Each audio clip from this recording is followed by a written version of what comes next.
No reserve fund transfers, I take it? No, Madam Chair. Any excused absent members? So who's, Michelle Ford is excused, Andy Roth is excused, and Brian LeMay is excused. Is there anybody else? 9, that's perfect. They're all excused.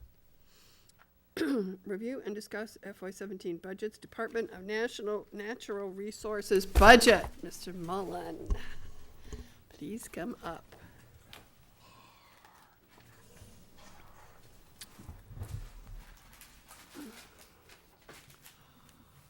Would you like to introduce yourself, and then we'll go around because we have some new members, so some of us you know and some of us you don't. Great. I'm Tim Mullen. I've been working for the town DNR for 16 years in May. Wow. And Karen, you want to start and kind of just go around? Speak into the microphone. Don't swallow it. All righty. Bill? Bill Tarr. George Slade. John Redmond. Mary Jane Mastrangelo? Kathleen Legacy. Jeff Perry. Judy Conrad. Rich LeBoy. Okay. Don't have a prescribed way of going through this. You've given us a lot of information, some of which some of the members only got today because, do you have any specific thing you'd like to start with? You want us to ask you our questions, or would you like to just talk about things in general? However, I tried to give you a little bit of, not so much background information, but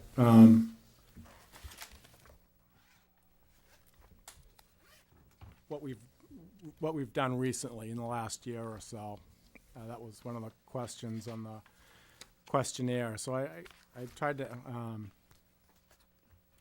go into a little bit of detail on that, just to give people an idea of what we do, because we are all over the place with our different responsibilities and stuff. I thought your document on accomplishments was really interesting. I thought it gave us a really great background. And in terms of all the different aspects of the department, including animal control and shellfish and oysters, waterways and marinas. Yeah, the animal control are, both domestic and and the wildlife issues that we deal with. I mean, that's day in and day out. That's year round. That's the busiest thing we do, really. I mean, that's The animal control. yeah, because it is all over the map, and we respond to most everything except nuisance animal problems. Like we won't take squirrels out of your chimney and stuff like that. But we do an awful lot of rescues. People are pretty aware these days of the wildlife in town, and we make a lot of trips down Cape to the wildlife rehabilitator down in Barnstable. I mean, anything from small sea turtles to baby possums to shorebirds. And we try to take everything pretty seriously. People kind of kid us about there being no shortage of seagulls and stuff, but that is what we do, and we do our best to take care of what we can.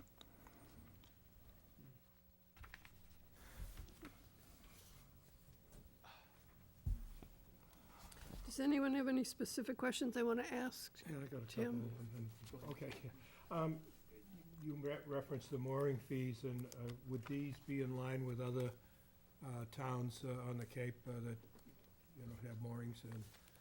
We're about middle of the road. Some of the other towns, they charge by foot, which is, I mean, if you read the statute and stuff, you really can't do that. Eventually, someone's going to get challenged on that, but you know, we stick to the flat fee, and we're about in the middle of the road on that. In paragraph 10 on the report that some of us got earlier, you indicate any additional revenue generating possibilities within your department. You make the moorings and it wouldn't increase that at the time, but you talked about 70 docks that have been paying mooring fees but are not been assessed the property taxes. This, somebody that might have a boat there but is not paying an excise tax to the town? No, that's an actual dock that you know, is Chapter 91 licensed through DEP. It's a permanent structure. There were that many of them that weren't being assessed at all. So the assessors would do that, right? Right. Yeah. Right. It's like a garage. I mean, it's like you get assessed for your garage as Right. an outbuilding or a shed, and then, so a dock is an additional assessment for Right. your property value. Excuse me, when you said Considerable. you worked with the assessor, was that the impetus behind that comment? Because I think that was one of your accomplishments. Right. It didn't really go into detail. Yeah, but right, that's yeah, probably that what was it the- It was in detail, actually, there was it was in that other, it kind of got in that other paragraph, so, Yeah. yeah. Yep, I referenced that in number 3, and then went into it in detail in the accomplishment document.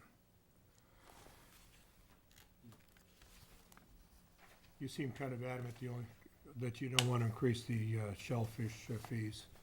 No, I think that's something that you know, we really should try to keep affordable and let people take advantage of it. I'm not crazy about the non-resident fee, but that's only because I'm a non-resident. But that is at $175 for a Massachusetts resident. I think that's the highest on Cape Cod. You mentioned the fuel also. I guess you might talk about this too, maybe, Tom. When do we contract for fuel? We have a contract, I guess some years we've come out smelling like a rose, and other times it's dropped precipitously. But is there a particular time of year that you do it as far as the marinas are concerned? Fiscal, we opted out of the county bid this year, and as we did last year, we'll put it out to bid ourselves. We don't get a fixed rate like all the other departments in town. We have to go with the market rate just to stay competitive with all the other marinas. Oh, marina gas isn't that competitive, I don't think. No, you're right. But they would be paying on an ongoing basis when the same as you. In other words, not like the contracted that we do for our fleet works on a different way, right? That's fixed. Right, we do a fixed rate for all of the vehicles and diesel fuel and gasoline. For the marinas, we do what they call OEP, which is a floating rate. It's a anchor price. It's a price off the tanker rate, plus we have taxes that we have to pay on top of that as well. That allows the DNR to stay competitive with what the other gas, if for some reason we got a bid and it was higher and then the gas price came down like it did this year and they were stuck with a fixed rate, they wouldn't be able to adjust. If it goes up or down, they're able to adjust, and then they're able to keep their their markup, if you will, constant on the per gallon price, on a per gallon rate.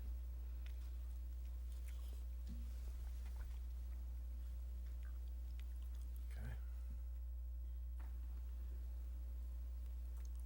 I'm all set for a second. George? Yeah, I appreciate all the work that you put into this. Oh, no because problem. It really is, you know, if you read through this, it's kind of enlightening. I mean, I knew a lot about, you know, what goes on, but not nearly as much as I just was added to. But anyway, it's interesting because you have we have a lot of coastline here in this town, so it's like a big asset. And it's like a business model too, because from what I could see, it looks like you earned about $1.6 million in revenue against expenses of just less than $1.1 million. In other words, it looks like you bring in around. Am I looking this over simply? That No, I mean, I realize that's fairly without accurate, yeah. shared costs and Yeah, that's and stuff. fairly accurate But- in a gross gross revenue. profit. Yeah, But but it's this doesn't include waterways, right? The boat excise is not in this number. Boat excise is not in that. but basically it's you have a lot of the elements of an enterprise fund in a way.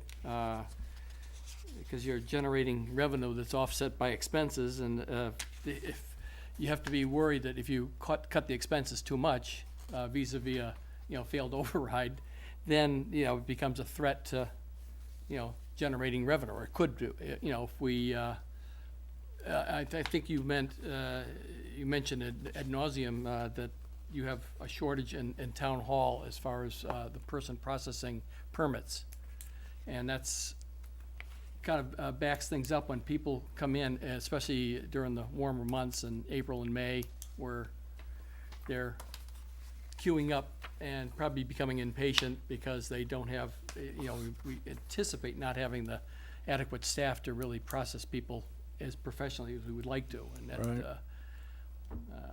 It also takes away from DNR officers who will back up the counter, if you will, as well. So a DNR officer will be working the desk as opposed to being out in the field, and that certainly takes away from some of the things they do as well. But it's But without, going into, the synergies, I think you've already discussed elsewhere where you've combined some positions. And I don't have it right in front of me, but, I can see where you've at least thought about that.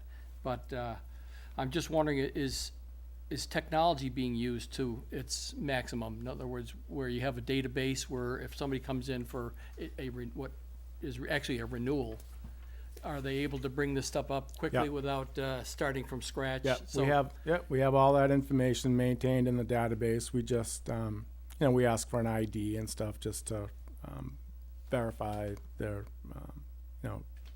address is still current or whatever. But, yep, we have all that available in the database, and that does help to speed things up. But the phone's always ringing. I mean, everything gears up in the spring. There'll be people at the counter. There'll be, the phone's ringing with, people that are just getting back into the area with questions on, God knows, and anything from a beach sticker to, when do I have to get my mooring inspected, or a barking dog, and a lot happens in the spring. This will be the third time in the last 10 years that that position's been eliminated, and you're right. People do get aggravated. They think they're going to run into town hall for 5 minutes, and they find themselves being there for 15 minutes, Mhm. and It's like they're at the registry. unfortunately, yeah. And you'd mentioned also that you're looking, one of your goals is to maximize I guess the revenue, if you will, from the mooring fees and I guess slip fees. That, in other words, we have a situation that where we have a supply and demand situation where the Oh, the marinas. demand really outdoes the supply. So in a perfect world where everything is humming along nicely, we would have 100%, the maximum revenue derived from the moorings, because they'd be filled at all times. Somebody's ready to turn in there, or they don't renew, then boom, somebody's right there and we can max it out. And that's wishful thinking, I think. But I mean, how much, I guess, are we, what are we being penalized by not being able to capture all that revenue? In other words, I have We the we figures. are 100% occupied at the marinas every year, and we do have a waiting list. Now, the only way to maximize it further would be in the marinas and stuff. The fees they are per foot, where with a private mooring, statute prevents you from doing that. But in the marinas, it is a per foot charge. Yeah. So the only way to maximize our profits further than being 100% occupied would be to be renting slips to larger boats. Yeah, but you can't do, yeah, so that's, I guess as long as they're, you know, you're operating under a certain protocol, you know, people have to wait in line, and Yep. if somebody leaves with a, you know, a longer boat and it's being replaced with a shorter boat, we're gonna get less revenue, in other words. Well, yeah or no. I mean, we do have the option of bypassing someone on the waiting list. You know, if I have a slip that can accommodate, you know, up to a 40-foot boat, we will bypass people that, you know, have 25-foot boats and go to that person with the 40 or 41-foot boat just to maximize, you know, the income opportunity. But you know, for the most part, it does work out that we pretty much do follow the order of the waiting list, almost like 100%. Yeah, but you actually are able to charge a minimum, you know, nominal fee to keep your name, for a person to keep their name on the list, is that correct? Not at the marinas. No. We don't charge an annual fee to maintain your position on that list, but we do with the private moorings. You know, where people are, you know, paying $2,000, $3,000, $4,000 for a boat slip when they finally do get it. Yeah, we don't charge an annual maintenance fee, but we do with the private moorings for a couple of different reasons. It is labor intensive to maintain the list, and it also it's one more step that people have to follow to maintain their position on the list. Initially, we didn't charge, and you know, people would just stay on the list and not necessarily, you know, want something right away. Right. So at least we know now it's only $10, but $10 is $10, and you know, we know that people are serious. Yeah, well, that's a good way to vet that, I think. But anyway, there are certain areas of town where you know, that are obvious moneymakers, like the moorings, and you know, once they're established, then there's not too much maintenance involved with those, but you have shellfish propagation, which is something that has to be nurtured, done correctly, and I'm assuming the permits derived, you know, the permit sales and the propagation fees are somewhat in line. I mean, is this something that it's a luxury to have our own propagation program yet? No. We used to fund the propagation with annual town meeting articles, and it was always about $15,000 a year to purchase seed or purchase shellfish through the contaminated relay program at Marine Fisheries and stuff. But about 8 years ago, we opted to take $15 of every $35 recreational permit fee and put that right into a revolving propagation fund. So that covers the cost of our seed. It covers the cost of a good amount of the materials that we have to purchase. Not so much the labor,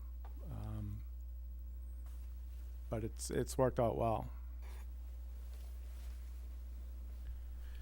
Okay. Have you thought about rearranging the Monument Beach Marina on the floats off the main dock on the south side? The former person prior to you put those floats in there, and it eliminated about 8 feet of boatage that you could actually charge for. To be honest with you, not really. No. Because, you know, I think it holds 11 boats there at 8 foot of, 8 feet more. No, you're right. That would max maximize more income and less floats to handle the foot in and out Yep, during the winter. that's true. Is that, you're talking about when you go out to the marina on the left, as you're Yeah, on the walking south out side on Towards Little Bay. the left? Toward, Walking out of the dock, toward where on the Eleanor. left, there used to be, you used to have boats on the, now it's like a dinghy dock area, but there used to be boats. We used to have our boat, I think. No, I'm talking about the main dock. Okay, There used to be, slips going there, 11 slips, and they were good for 40-foot boats. Yeah. And Weinstein, I believe, was the, I think that's his name, was it? Weinert, George Weinert. That's appropriate. He changed that by putting a whole row of floating docks behind where the 40-footers used to go. So every boat that you put in there, you just lost 8 feet, 8 feet, 8 feet all the way down the dock. Cause that would help maximize the, money that you take in, cause you get more footage. do you have boats, I mean, are there people already on those spaces now, or no? Yeah, it's all full, but, I would think you'd have enough turnover over the period of time to maybe start doing towards something like that, so you get the bigger boats in there. I mean, it was a significant investment when he did reconfigure it and had all those docks and stuff built, so we weren't in any hurry to, reconfigure it again. To be honest with you, I'd be leery of people's expertise with boat handling to have much more than a 40-footer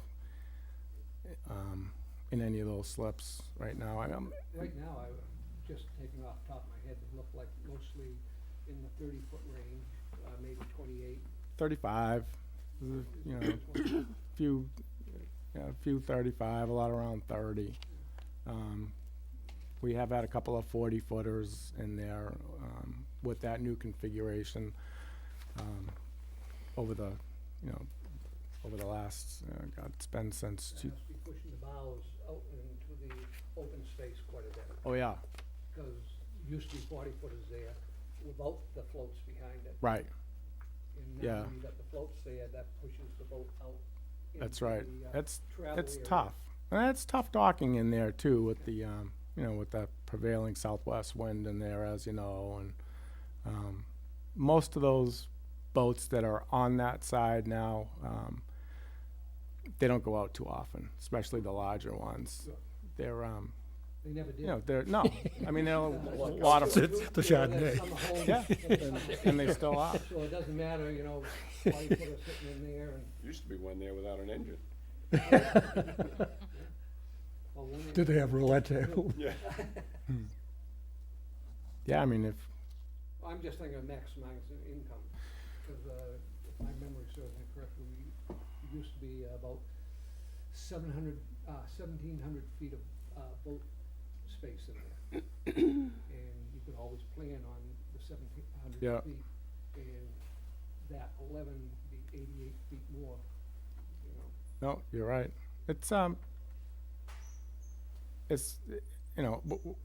with the exception I of realize it those costs money docks. to it's- do that, but, he should never have done it in the first place. I think he was trying to make it easier for people, was his intent. It did eliminate, four gangways going down? 5 gangways going down. 5 games anyways, because the first one was on the beginning of the L. Right, right. Oh, well. Do you have a particular time of year that you're busier than others as far as people getting the parking stickers and that sort of thing? And I'm wondering whether or not you could bring in an intern or somebody for a couple of the peak weeks to stem the tide, or is it pretty much, April, May, June. yeah, so it'd be 90 days anyway. And the slip rates versus, and I think what you said is that you don't have to pay a deposit to keep your name on the list for a slip at any of the The marines, marinas. right? And I think that maybe consistent with what they did in Sandwich. You could be on the list, and then they would probably, when you got closer to getting one, they'd send you a registered letter to find out if you still want to do it. But our rates versus theirs, I mean, are we pretty comparable? That's a municipal marina, or is there? Theirs used to be a reason lot less. I can remember when they were $60 a foot over there, and that was only maybe 7 or 8 years ago. Okay. And we were about $100 a foot then. They have since gone up, and they're more in line with what we are now. Right. Yeah, because they've got a pretty long waiting list too. Oh yeah, yeah. It was decades long at one point. You couldn't get on it anymore. They did stop taking names for a few years, but when they raised the rates, that things started to move along a little bit quicker. Right. Just, I have a question about, it's kind of a combination question. So, which, by that I mean it goes to both the town administrator and to Tim. So, we got a printout on the Waterways Fund from Linda at a recent meeting. And the Waterways Fund has ending balances kind of been going up, with the exception of FY16, when we put $263,000 into a lot of that went into the parking lot at Taylor's Point. So we took a big chunk out to do the parking lot at Taylor's Point. So it shows this year that there's gonna be 17,993 less taken out of the Waterways Fund than was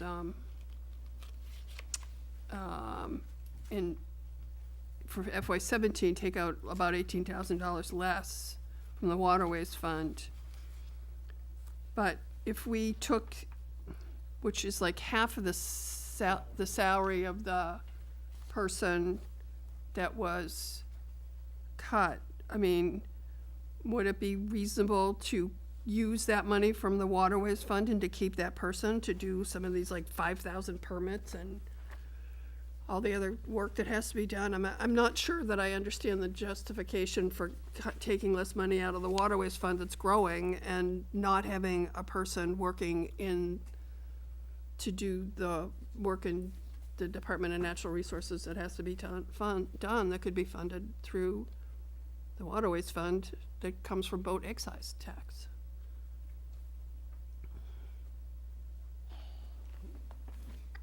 I think if we go back a couple of years, there has been a discussion, and it's apparently going to continue, on whether the Waterways Fund should be utilized for administrative support or staffing, or to be used directly for the upkeep and improvement of the waterways themselves, be it the ocean side waterways or other types of things. So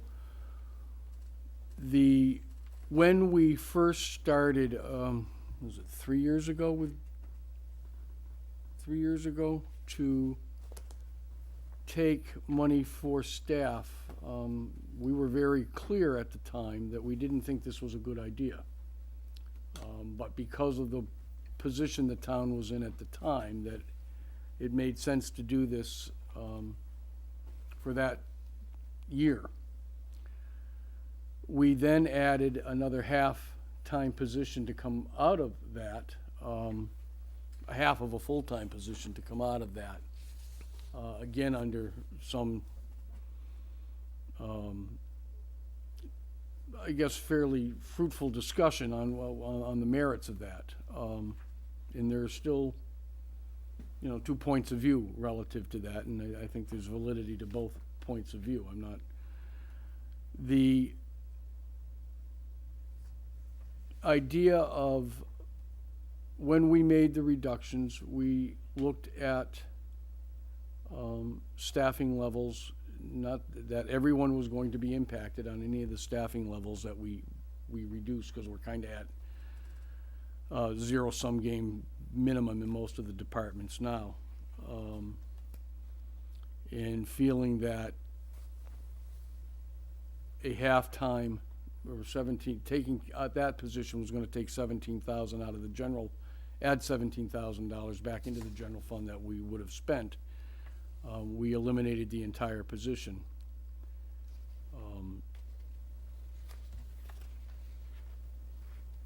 There were other positions that, in my opinion, Tim would disagree, I know, you being his department, that I believe are more critical, that we've eliminated as well. That if we were to put money back in from the general fund, that wouldn't be one of the priorities. It would be a priority, but not one of the top 2 or 3. It is a policy discussion on whether that is a good use of waterways funds or not. And I'm certainly open to that discussion, but for the purposes of what we did in the fall, it was filtering things down as best we saw we could without further impacting another $20,000 or $17,000 out of other departments. Because it would have had to come from somewhere. Now, the question that John raised relative to interim services or part-time services,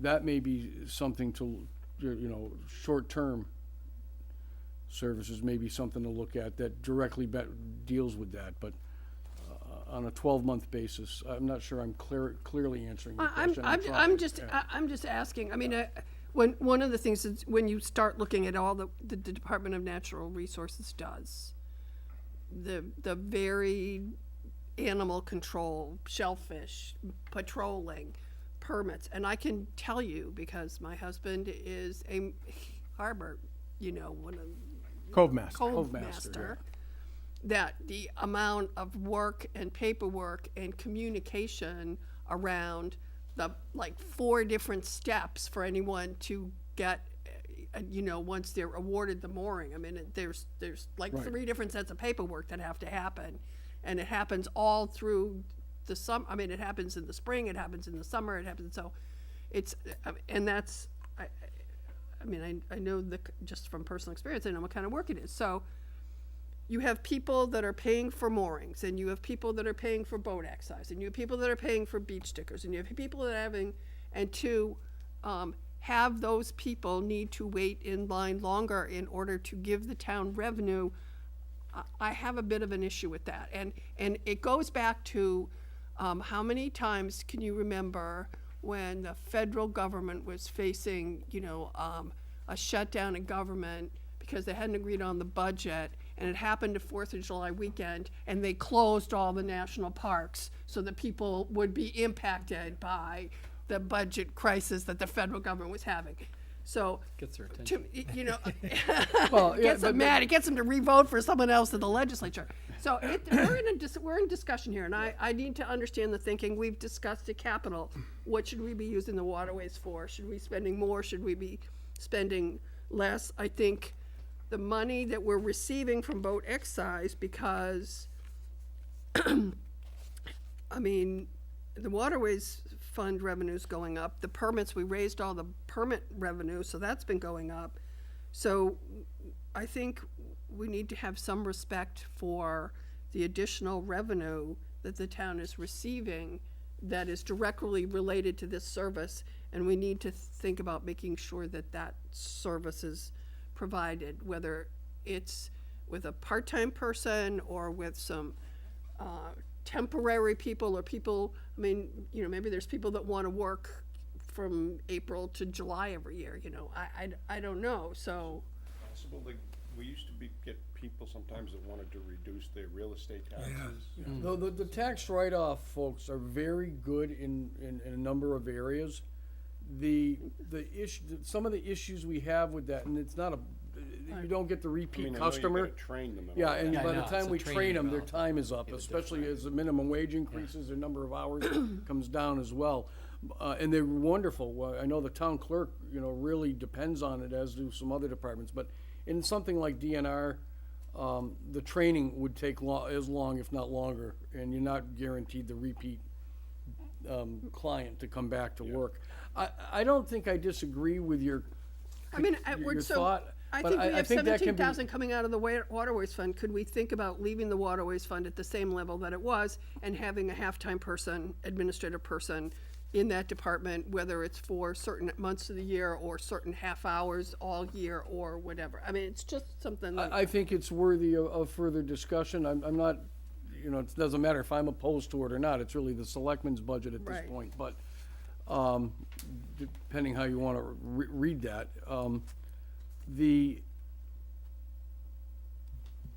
yes, let's just leave it at that. It's worthy of further I discussion. think it's something we should talk about a little bit more. I mean, I know that Tim,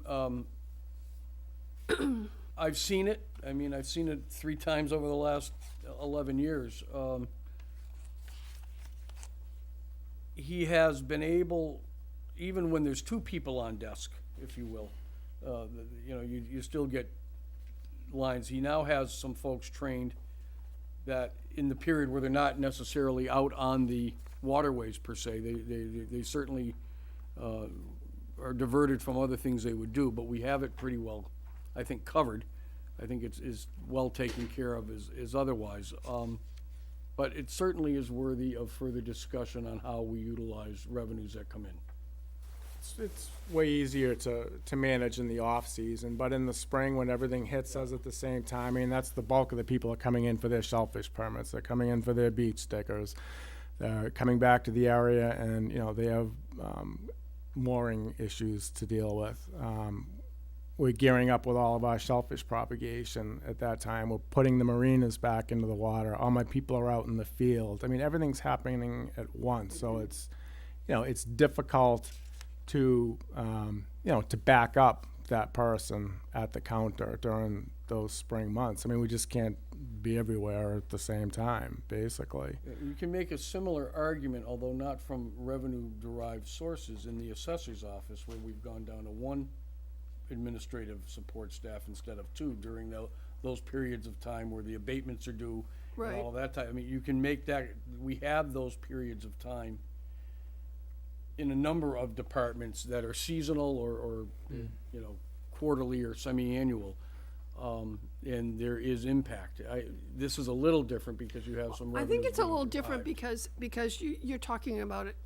You're talking about a department that generates revenue, that generates through, I mean, not even counting the waterways revenue for the boat excise, is generating $500,000 or $600,000 of excess revenue over the cost of the department, which helps a lot of other departments in the town.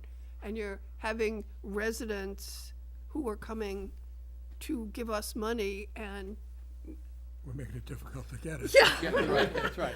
I don't get that. I mean, Yeah, I think that. because you might have fewer people. So Right.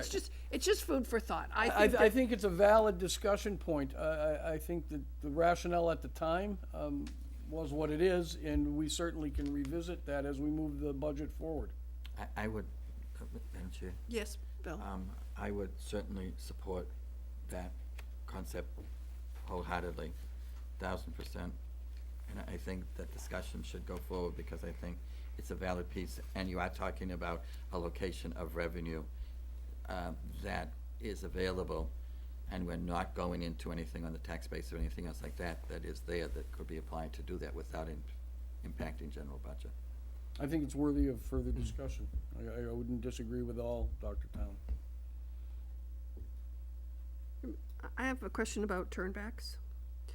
So, we got a 3-year history of turnbacks, and I didn't really give you any warning about this, so last year there was like 61,000, of which about 25,000 was salaries and 35,000 was expenses. The prior year, there was only like 29,000 of turnbacks. The salary turnbacks seem to run about $23,000 to $30,000. Can you explain that? Is that like unfilled positions that are in the budget, or is it lots of overtime, or is it good management of the department? Of course. a good chunk of that, I think, is, it's our reimbursement from the pump out grant that we get. Okay. It gets posted back in at the end of the Oh, I fiscal see. year. A certain percentage, Linda, divvies up for expenses and for salaries, because everything that we spend up to whatever they give us that year for the grant, 75% of that is reimbursable through the Clean Vessel Act grant. How much is that, about that amount of money, like the $50,000-$60,000 a year that we get for that, or? No, that's about,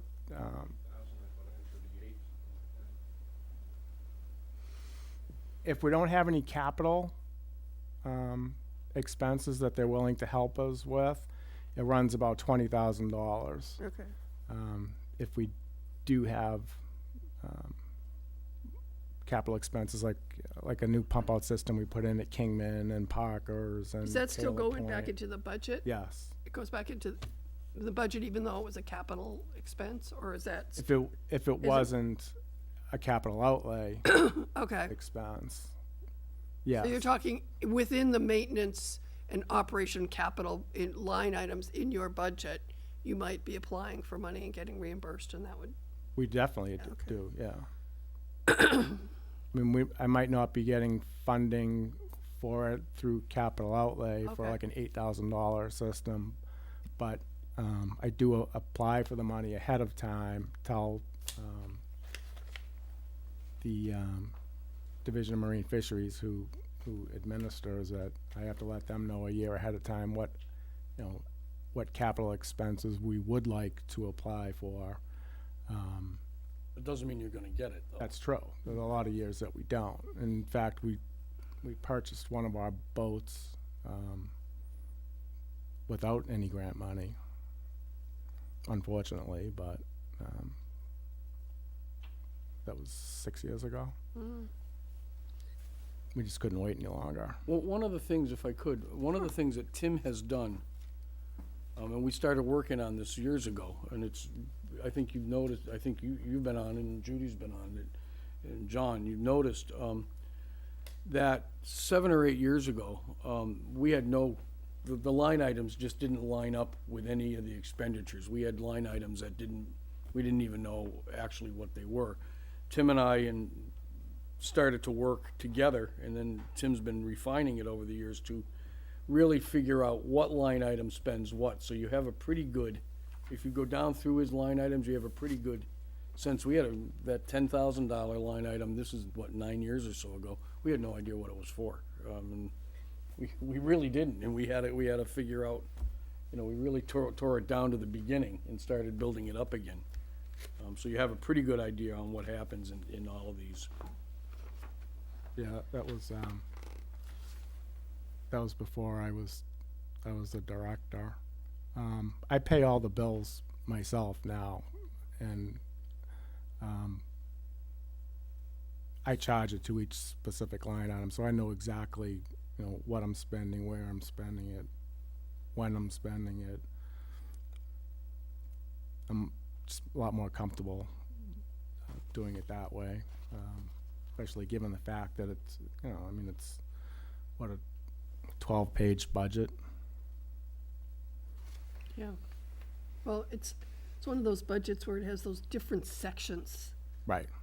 So you could have one person or one thing that's charged in like 3 different, like sometimes it's under DNR and sometimes it's under harbor and sometimes it's under animal, it's very complex. I had another question, I can't remember what it is. So this year, the secretary position was eliminated, but the money is still actually in the budget in the waterways. So that could actually be addressed even this year too, if we come up with some sort of figure out what we could do. It could be, yes. Yeah, okay. Okay.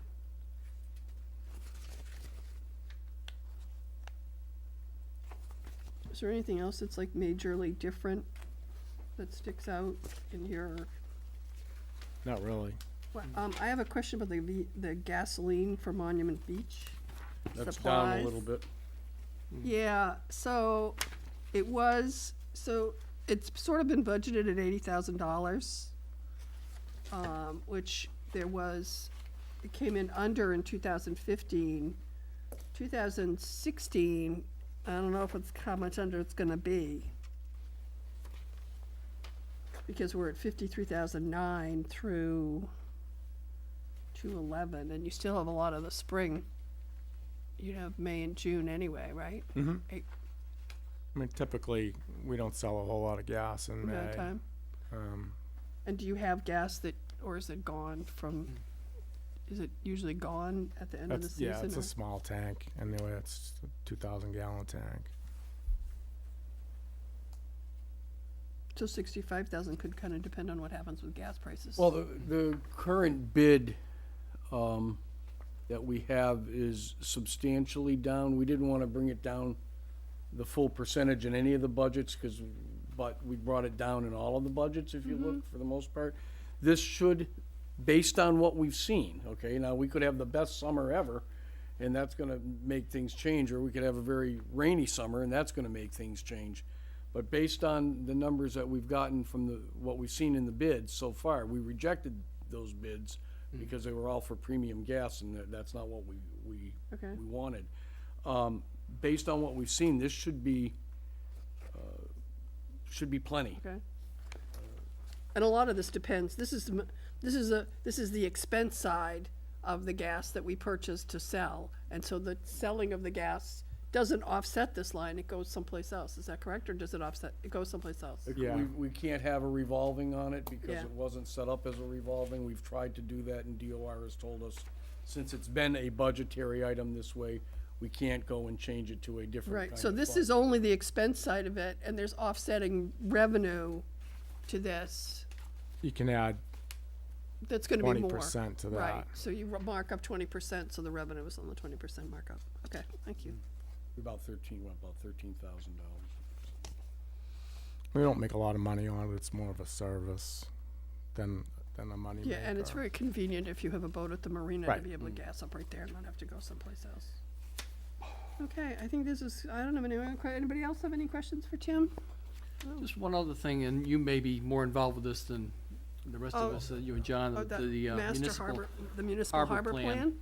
which looks like it's about $55,000 to $60,000 to implement something like this with and I guess, is there any, it says this project could be 100% funded through the Waterway Improvement Fund. I don't know, does that mean it's just an allocation?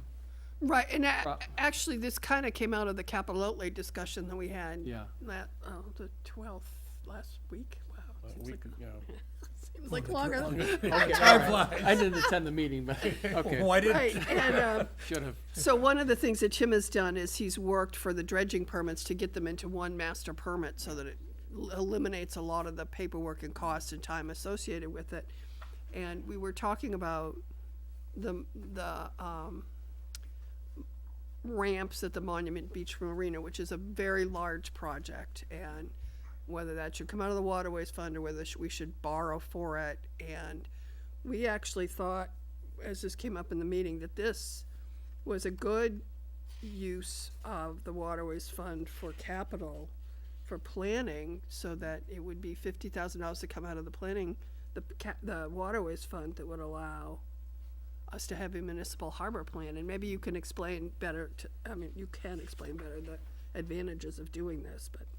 It would be a long-range plan, and we'd have the opportunity to have some negotiating, if you will, when it comes to getting a license. Like through DEP right now, everything's pretty cut in stone. With a municipal harbor plan,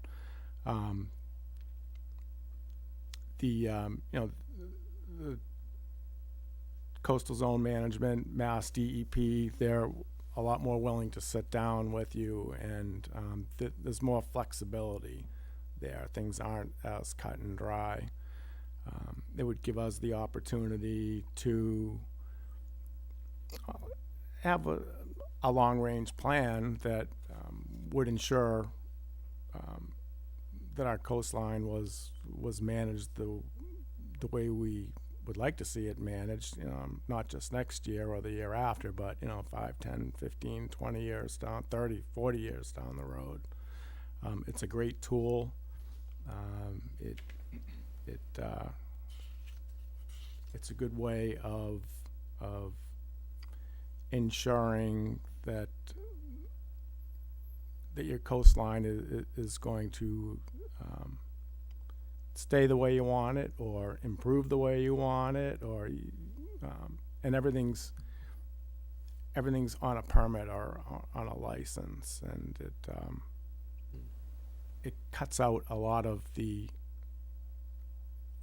consulting fees and stuff that you'd have to pay to get individual licenses, similar to what we did at the Monument Beach Marina. Down there, we got a comprehensive marina reconfiguration permit, it's called, but it licenses all of Finney's Harbor for dredging. It licenses the marina, the parking lot, the septic system,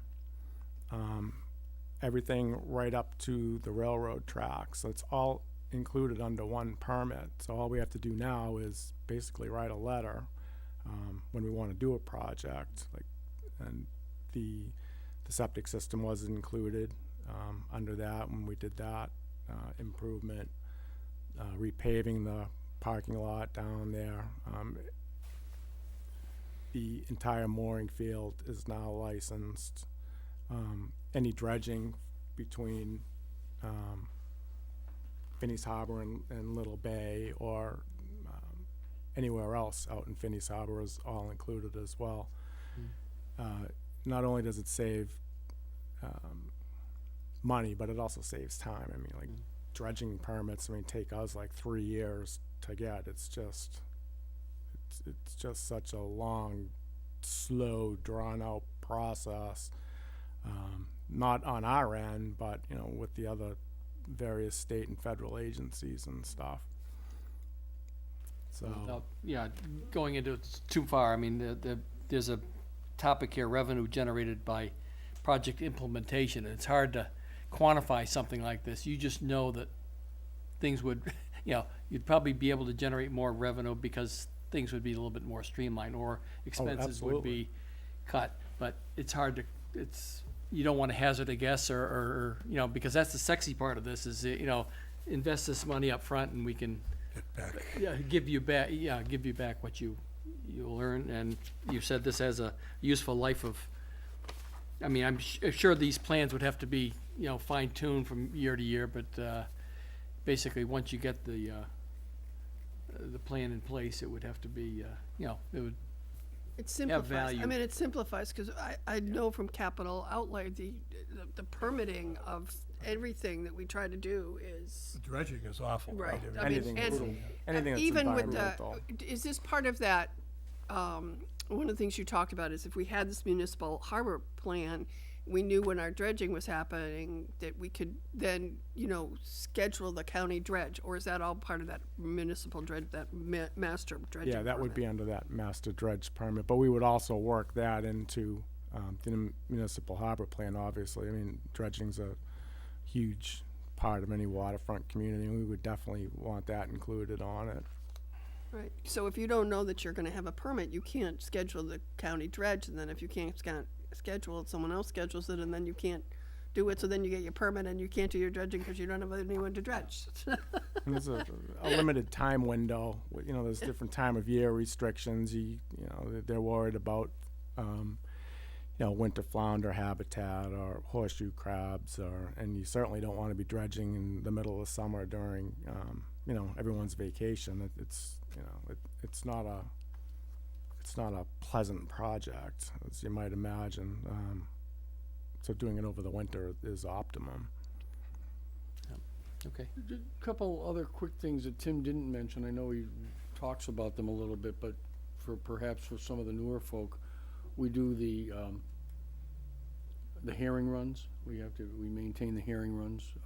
We watch the herring runs. That's a springtime event that we have to keep on top of. In all 3 of the herring runs. Yeah, at this point, there's really just one productive one. That's this one here down on the on canal, the Warrendale, main yeah. one, yeah. They take care of that. I don't think he really spoke highly enough of the shellfish propagation program, which has really done very well under his guidance. It's really expanded. We are getting a lot more shellfish out there for the recreational shellfisher person, and it's a lot of work. I think there's a lot of things that go under the radar that aren't boats, you know, that don't deal with the boats or the moorings or the slips that the DNR folks do on a daily basis. So the animal control, we had, he was talking about all different types of animals. We had, 2 little screech owls in there a couple of weeks ago that we were taking care of, and there's always some sort of wildlife in the garage, and it takes a lot of time and caring that these folks are trained to do. They have to go to the police academy every year, You all get of you? recertified every Yeah. year, yes. So there's a lot of other things that these folks do that I don't say flies below the radar, but is not news catching that they have to do to keep the department up and running.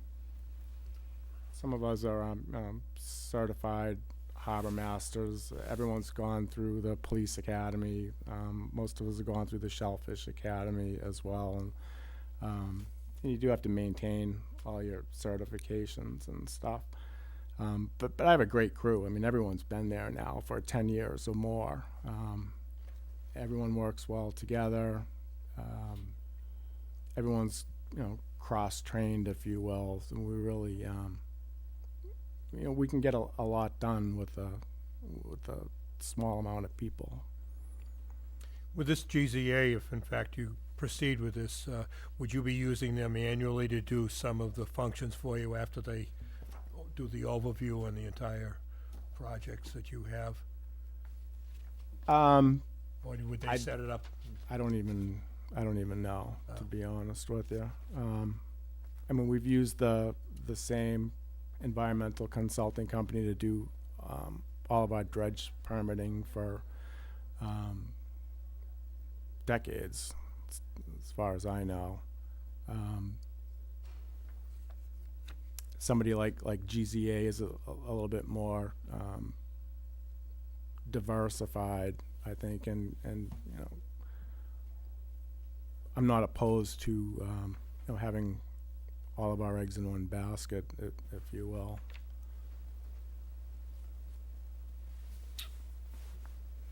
Okay. Tim, what was the dredging over by Hog Island?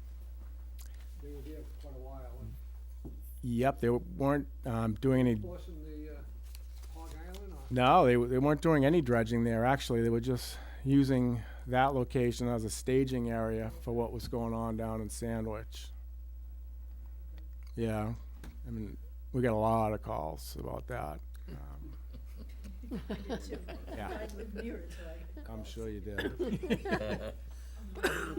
Where he needed the secretary. Getting the sand to put there on the beaches. They were parked on my That would make beach, way too. too much sense.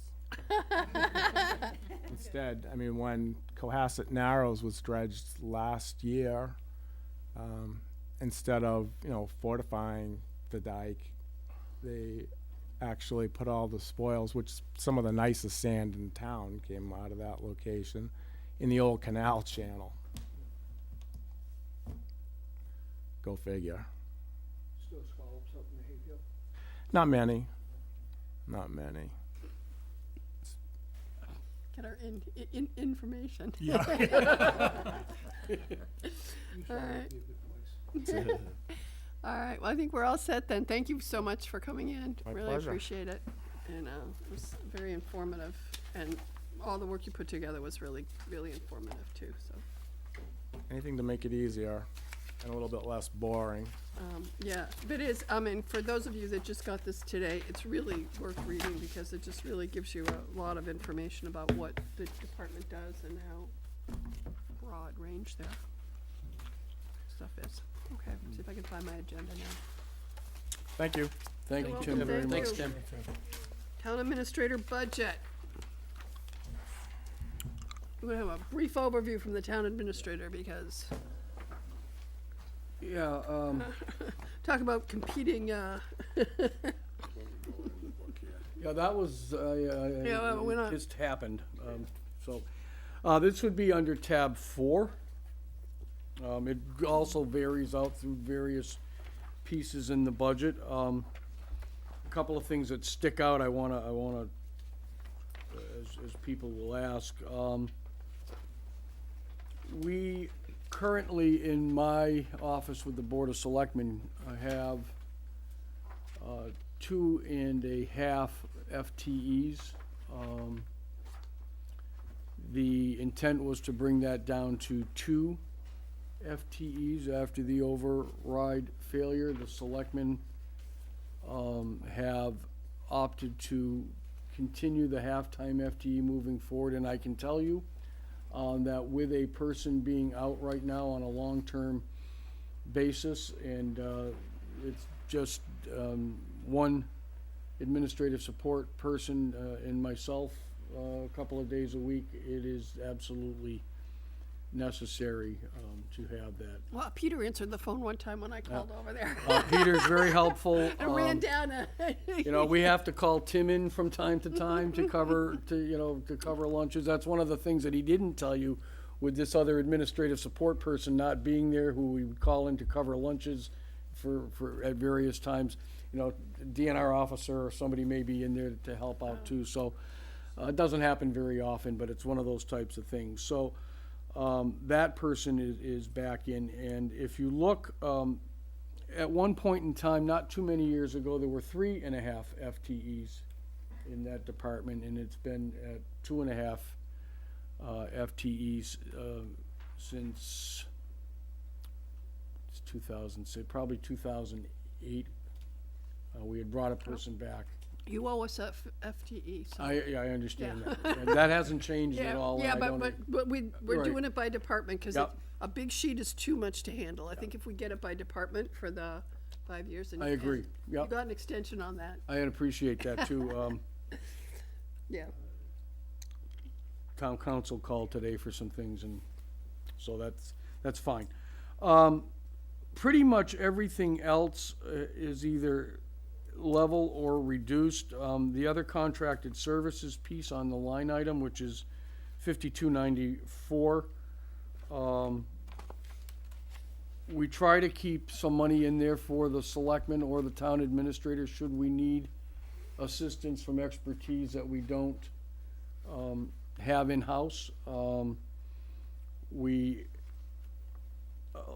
plan on using some of this for 208 startup monies if we need to going forward. And there are times when I just need to be able to call someone in that has, you know, expertise, be it on wage and classification or those types of things that we just don't have the internal expertise to have right now. The professional development line has gone back up to $4,000. The town administrator over the last couple of years has not attended either ICMA or National League of Cities conferences, and for continuing professional development purposes, I need to hit one of those every couple of years anyways. I have not in the past. This will be the second year or third year I have not, and I really do need to go to one once in a while, just to keep up on trends. Really, everything else is either level funded or down.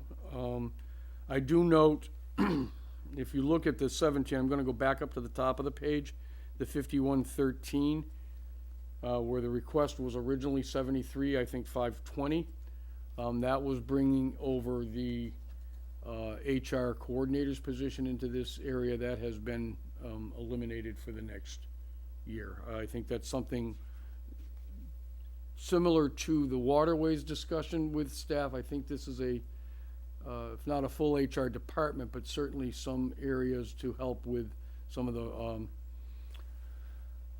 civil service issues and those types of things. I think we need to have a body in there to help coordinate some of that and some of the other insurance offerings that we provide the employees, and I do want to revisit that with the selectmen as we move through this budget season, but right now it is out of there.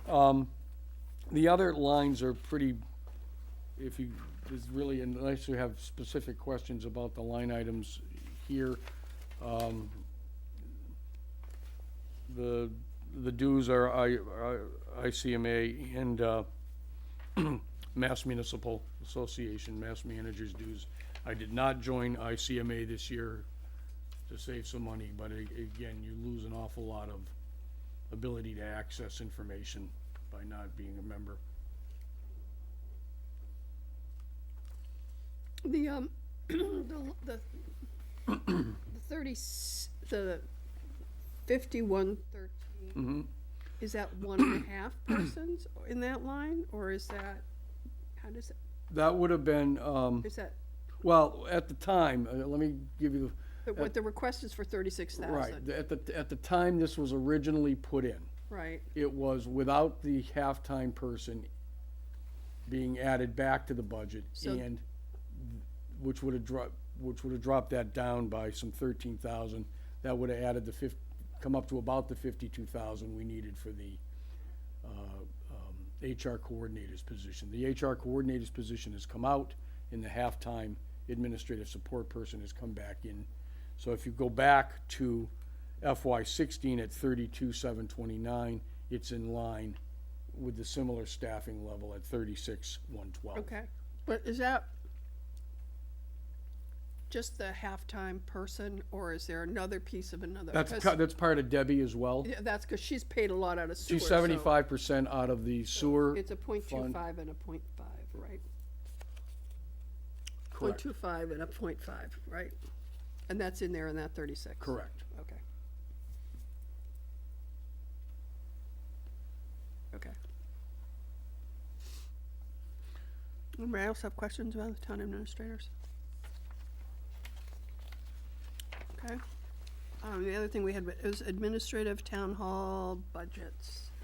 It's kind of a broad Right. category. I don't, One of the things I do want to talk to the finance committee about, and you've heard me chirp about this before, is we look to, you'll get organizational charts from the town planning department, and you'll get, you know, the optimum, if you had your optimum, what it would be. But moving back a level, there is no support staff, administrative support staff for conservation, engineering, planning. There used to be 1.5 people in that, then there was a full-time person, and now there is none. In the area of building and permits, there was at one point 2.5 people in there. There is now 1.5. And that's only because we combined we reduced a position at the DPW to halftime, and we kind of augmented over the other side halftime. DPW needs really the two positions in their department. But we have days when there are folks on vacation where there's no administrative support staff up there. I noted in my budget message to the selectmen, and I think it's in your written report, moving back upstairs a little bit to the management level or the mid-management level where we have departments of one. When folks are out, there is no one to cover that service, and I think there was 286 days to date through a course of a year that there would be no service in aggregate, between sick leave and vacation time and whatever other time, professional development and those types of things. The town hall because it's not visible and it's kind of the work engine, if you will, it's the pistons of what goes on is been reduced a little bit this year, a little bit the year before, a little bit the year before, a little bit the year before. So there's not, a great impact at once that you see, like when we have to make big cuts when there's an override failure. There have been systematic cuts in these departments over the last several years in an effort to try to keep things balanced, and we're at the point now where we really don't have a lot of places left to go. There used to be 2 full-time people in IT. There's now 1 person in IT. And technology has changed considerably since it was a data processing office. And it's really hard to keep all those things up. And when things need to be more web-based, there's not really a lot of folks there to do that. My request to the Finance Committee is that we need to start to look systematically at starting, as we can, and I understand we're in a very difficult position, but to start systematically looking at priorities on where we need to build some of this back up. And I would suggest the priorities would be in the planning, engineering, conservation area, to the permitting area, and we certainly need to do something in the IT area as well. There's not a department in town that can't justify the need for something. We could always justify the need for something. But from an administrative perspective, I think we really need to look there. The town clerk's office, this reduction, although we will fill the full-time position, that was cut to a half-time position. That is going to have, we're going to have to come back and I think revisit that. I'm not sure that in the long run is going to be a sustainable reduction either. Well, and with that, I mean, the town clerk, that was a half-time position, and he raised fees so that he could make that into a Right. full-time position, and now it's, so. Well, we're utilizing monies in other And areas. I know, I know. They're not, it's nice, and he did a really good job with that, but they're not silos. And when we get into a crunch position, we can't look at them as Thing is, separate little businesses. They all are part of the whole. So I'm looking at this proposed organization, because That's back in. it's with the, because you tab. started talking about organization, and I started looking at this old, That's you know. kind of semi-current, but not Yeah, really. but the direct report, I think I counted like 19 or something. Right. And If you look to the next page, Yeah, the next page, this is, I like this idea because it starts, and when you start talking about the next Yeah. page, it should look like this. Just one The page. next page, Just to fold that one, the one that I can jump to. yeah. It's in, section, One. it's the very last 2 pages of section 1. So this changes, down to 7 direct reports, which is a lot better than, I don't know, 16 or 19 or something was where it was. But it also, when you start talking about administrative, if you start having your administrative support sort of in that department, administrative support, that you can utilize people better because you're going to have communication within these sections that I think make a lot of sense. one of the things that we have found as things get more technologically, I don't want to say complex, but become more, there used to be a time where what we call an account clerk 3 or an administrative secretary 3 or 2 or 1, whatever, that the basic prerequisites for the position would be the same, and you could take an account clerk from X department and, kind of pick them up and put them over in Y department without a lot of cross-training that has to be done. That's not necessarily the case anymore because we have an account clerk 2, 3, whatever, in assessors learns a different skill set over time than an account clerk two or an administrative secretary two in the police department. Where one may be doing assessing and working on a whole different set of software, and in the police department, they'll be doing payroll on Excel spreadsheets. And one set of skills, while excellent, doesn't necessarily transcend over to another. And with our contracts as they are, where there's bumping, it doesn't always work as smoothly as it would look on paper. So we need, with this, Selectman Meyer has been one of the strongest advocates for cross-training and that's an important thing to do, but skill sets are such where it's not always that easy, and it's not always that easy to take a person from Department A and put them in Department B, especially now in many departments where there's only one. You know, you can't pick them up and bring them over for a week or two. But if you had a person that was a community economic development administrative support person, then they could do planning, they could learn the planning conservation appeals grants, they could work in that sort of general area and. In that sphere, right. Yes, and then you could, I mean, the library's kind of separate, but like senior services, parks, recreation, that, I mean, they're kind of both over here and they're in that same sphere. So there are ways that you could have people be more of a group. Mm-hmm.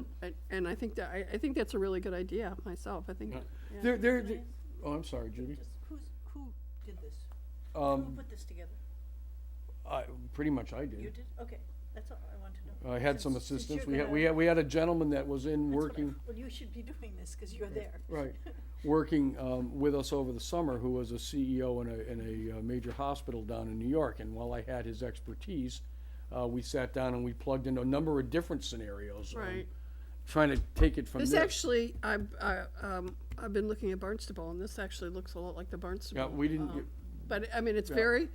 very similar, and I think of that because we have a lot of the same natural resource, where some of these, things that are different, that are kind of Cape things, so yeah, I kind of We like probably this. looked at 15 or 20 different charts from many different communities. The one that I did a few years ago isn't a whole lot different than this, and I think one could pick and say, well, this really doesn't belong here, it may belong over here. This was really to instigate a discussion amongst my bosses.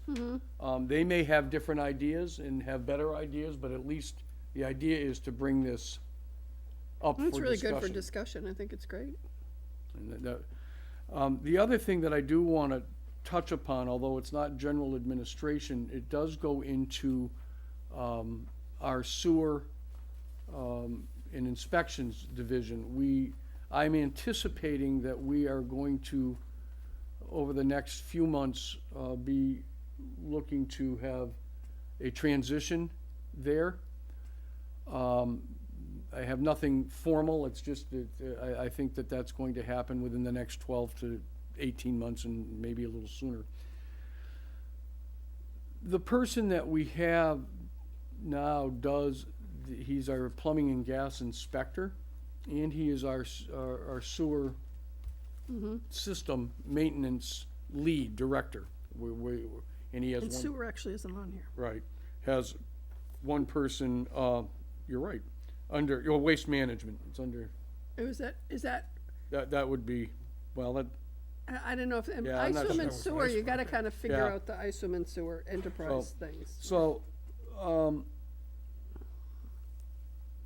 we have exceptional service from that department with that person, and I don't believe we're gonna try to incorporate some back into the DPW, where that's really where it belongs. But with the advent of a potential wastewater package plant here, it may make some sense, and the superintendent and I have spoken a couple of times on this, to bring a person in with licensure that can help work both plants together and train another person to have the similar licensure to do that. The inspections gas and plumbing inspections piece as we move forward, we're going to have to bring someone on to do that as well, and that probably a half-time to three-quarter time person, similar to what we have. But we're certainly not gonna get the 3 o'clock in the morning going out because we are concerned about things all the time that we currently have with our existing legacy employees. We have a really dedicated group of legacy employees. And I just want to put the finance committee on Well, notice of that. and one of the things that will be helpful, I think, as we go through this budget process and get really, the FTEs sort of by Right. department, is when you start looking at the FTEs within this organization chart, you'll have a better understanding of where the people and how it would actually play out. I think that sounds really good. So that's a broad overview, but I do want to hammer home that our administrative support personnel is really on the light side, and there's a lot of departments that need some help. Right. Yes, Peter? You gotta come up to the microphone. I want to make sure you all are finished before I say anything. I was the one that was the liaison for the second floor, for the selectmen this past, before you guys got your binders. And one of the things that came out as a common theme is if they had a part-time secretary up on the second floor just to work the counter and answer phones, it would go a long way to have more efficiency and free them up to do other things. Because right now, you have Mike Leitzel, Brandon, Conservation, then Tim, and then Corinne on the front wall, we say. If Mike's out in the field a lot, Brandon's out in the field a lot doing inspections, if Tim is at lunch, the only person you got is Corinne. What is Tim's position? What is Tim his? Lyden is, Assistant planner. Okay. and so, so it's just Corinne, and if Corinne's out in her cubicle, she can't hear it, the person coming, so, and when we had the grant administrator, Lisa Devaney here, she at times was the monitor at the counter for everybody, and, granted it wasn't her job description, but they said that a part-time secretary will go a long way towards freeing people up so they can keep on doing their task instead of stopping midway through and have to go to the counter, then go back, and, you lose track, so. Not only that, do you have people that are supposed to be doing higher level jobs, doing lower level jobs, and that's not a good, efficient way to run things. You're Yeah. paying some very good money for some very smart people, no question, that are are doing tasks that perhaps aren't I think that's, in consort with the level of expertise that they have. You're not getting the best Bang bang for for the your buck. buck on this one. yeah. And so, but that was the common theme that was given to me by various department heads up there, that they would like that, and I'm a firm believer of it as well, because, but we gotta figure out where the money's gonna come from, or what areas have too much and move people around, so that's up to the town administrator to decide what he feels is best, and But he'll I tell think us. that kind of shared administrative person between what you call the second floor, which is planning, conservation, appeals, grants. Well, I mean, that's on the a- other side, right, Inspection. that's right. But it's more of a suggestion, just to keep that in Yep. the back of your mind. And the other thing was economic development. Corinne said that if we can get an economic development officer, then she can start implementing her organizational chart of how her department would run.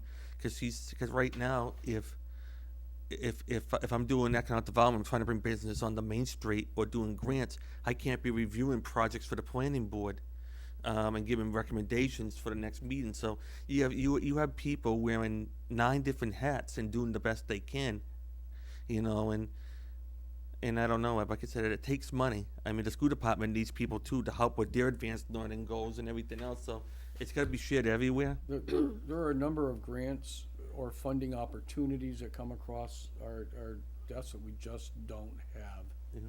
the people to be able to do the work. The county is very helpful. The commission's been very helpful in a lot of ways, but the Main Street grant, as an example, we had a few years ago here. That was $1 million and some change of Public Works Economic Development grant. Corinne and Mike Leitzel, but Corinne really did that grant, and that's a full-time job in itself, just managing the contractors and the bids and all of the things that have to be. You don't know, well, we do know what we're not getting done. Well, I actually think we don't know what I don't think we know what we're not getting Right. done. And I think that what we need to be able to do is to talk about what it is we need to be able to do and how it needs to be done and what it would cost for us to do it. We need to have really specific information about and you know, what this department does. We've got this great information of all the different things that the Department of Natural Resources does. And I think if we can duplicate this by department and we can really articulate to the taxpayer what it is that these people do and why we need this part-time administrative position and how this amount of money would benefit the town in other ways, I think that's the information that we need to put together and tell people, because I think it's out there, but I don't think it's articulated. That's a good point. Thank you for your time. Thank you, Peter. It was good, very good information. So we will provide to you the FTEs, and those types of things that you had requested. Yeah, I gave a little template thing, but if Yeah, they no, have, that's fine. if they have a way that they do it already, have them do it their way. I mean, don't have them reinvent the, you know, I mean, I'm not trying to ask for extra work if it works, but if we can get it in a consistent, Yeah. if we can get it into a consistent format, then it becomes I much easier. think this is a good template, that if we do it once, then we can, they can continue. Corinne's, overview is, it's spot on. It looks extensive, but it's really not for a town of this size and complexity. And, That's what we need to know. so, Okay. All right, it's 8:30. We've had an hour and a half meeting after a meeting last night, so I think if everyone's okay, we'll just kind of. Can I ask one question? Sure. And I don't mean to delay them, you know. No, it's the okay. meeting. I didn't know you had a question. The legal mhm. piece, on page 151-15, just clarification for me. It says, the top one is 5111, salaries, department head. The department head for the. That is the retainer, that is considered the retainer that we pay counsel, so he is exclusively, there's no conflict in other work that he does. Okay, that Yeah, clarifies the Yeah, lot there for you me. go. Thank you. And then we get down to There's a his misnomer. 5303, which is his salary. Mhm. Um, Well, it's the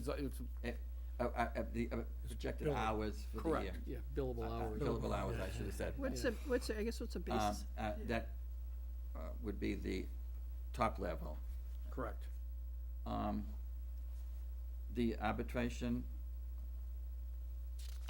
That, yeah, is that standard in the event that you don't expend that, and then that is give back money, or what? yes, what we anticipate we're going to have some, based on history, so many arbitrations a year. Right, I understand that, yeah. So far this year, you'll see that we've spent about 23,000, a little shy of 23,000, 22,500. Last year, we spent almost 40. I expect that we have a couple of grievances that are throughout the organization right now for a number of different reasons, and I expect that probably 2 or 3 of those will end up either in mediation or arbitration. Mediation comes out of that as well. But that's the, we've spent today 31,000 plus We've on 5314 For arbitration. for arbitration. Okay, you may have a more modern version than mine, because I have an older, mine's 22,525. Oh, that's under outside counsel. 211. I was 5314. 5314. Right, yeah, no, you're right, my book is older than your book, What's so your year, what's you've your got an date? updated What's your- book. Ours is 211. 211. Ours is a run of 211 on the bottom of the, Yeah, mine's through 114. okay. Okay. There you So, So just another couple of weeks. go. 2 sets of books. 2 sets of books here, right? We're gonna get On this updated. book here. We're gonna get updated. As I go through, and as far as outside counsel to date I have here an expenditure of 25 and a few hundred, 25,000 plus. Okay,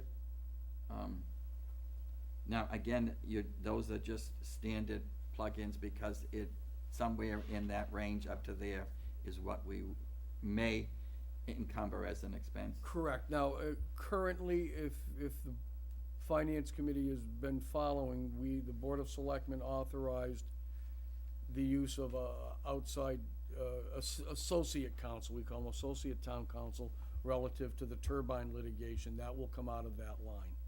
What line is it coming out of this? It will come out of Outside outside counsel. That's gonna be, the bills are gonna be postponed till the next budget? Or No, you retain them now, so they're against the current budget now? They're Right. retained now, so they're against the current budget now, but that will transcend to the next year, I'm sure. We have enough money to cover that? You're not gonna come back to us for more money? Recommendation? We may very well have to come back for a reserve fund transfer on that. I'm not able to tell you what the estimated cost is on that right now, Mr. Tom, Dr. Tom. Just so that I understand, at a select person's meeting, I believe the town council recommended against this action, that it was not in the best interest of the town. If I read what I was Earlier. reported in the newspaper. It was reported in the newspaper. Well, town council, I believe, and I don't want to speak for him because he's not here, and my understanding, you're correct, in as far as you go with that, it dealt with an injunction on something that he believes, since they're not operating yet, there's no harm. Okay, what we have filed is in court is for a declaratory judgment relative to the town bylaw, the Board of Health regulation and bylaw, being germane to the construction of the turbines relative to the land mass, the property lines and where the lines travel. That's what's been filed in court right now. And that was, as I understand it, was when the additional attorney was brought on, and they filed it jointly, or they were part of the team that Correct. filed it. Correct. So that I have the understanding. That's my understanding as well, Dr. Town. I'm trying to be careful where I go. Yeah, and I'm trying to be, right. We have filed, and that's a public record for a declaratory judgment. Okay. And that we may or may not see something against this year's budget Well, come back to us. legal expenses have averaged over the last 3 years, FY 13, 14, 15, have averaged 261,000. So it was, and you look at that 3-year turn back history, which probably other people don't have with them, but in 2013, we were budgeted 267,000, and we spent 251,000. But in FY 14, the budget was bumped up to 315,000. So it was bumped up like, $40,000, $50,000, but we still only spent 256,000. And then in FY 15, it was bumped up again another 7,000, and we only spent 277,000. So one of my concerns is that we have a lot of money that's in the legal. I'm not sure why it was bumped up from 267 to 322, if our average is like 261, so I think if we have a budget of 317,000 and we're averaging 261, that there's probably some money in there within that legal budget to be able to cover something if it comes in a little bit extra. And I would look to that before I do a reserve And fund. that's part of it. Plus, we will have, although most of it will occur this year, although I do expect, just because I've been doing this a while, that we'll have some transcend into the next year. We're going to be negotiating all 8 bargaining units over the next 5 months, and I know a couple of those, barring any divine intervention, will probably run over. Protracted, yeah. Yeah. It's just, pardon me, excuse me. Go ahead. It was just to get a sense of where we are, because this will be something that we may be visiting for a number of reasons at some point. Correct. And I just wanted to make sure what was in here, how close we were gonna be, so that we weren't going, Council, we look at, in the selectmen too, we look at all of the cases that are pending, all of the cases that we think might be coming up, and we try to give an idea as best we can on what it's going to be. And yes, it's been a little less than we've anticipated over the last couple of years. Maybe we're being overly cautious. Again, I kind of listen, I'd like to see, because we don't really get any information on what kind of cases we're involved in. correct. So, I don't need specifics of cases, but I would like to know we're in zoning appeal, we're in zoning cases, we've had, property tax assessment cases, we've had, some general cases, like, or collective bargaining, So in FY13, we had, these are kind of the general categories of legal. Tax board and. Yeah, I just as like a, Yeah, and I'm not trying to No, get, no, I understand that. but I'm trying to have an understanding of, this is a big budget, it's 300,000, You- and it's. There are other things in here other than litigation as well. We do, there may be some disciplinary issues that I need guidance on with, there may be some FMLA issues that are more complicated than what the law is. So we seek counsel for a number. Right, but of that's reasons. also an interesting piece of information as we have reduced our human resources department.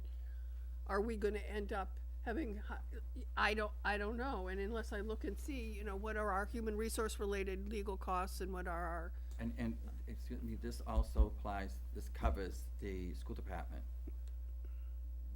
no, they have their own legal own budget. legal- They have, well, they utilize Bob I'm for just, some I things, just but wanted to for get, labor purposes, they have their own labor council. but if in fact there was there was something that went to a hearing at the State Department of Education because there was something that had to be brought in under special education or whatever, what attorney and what account would that come out of? I think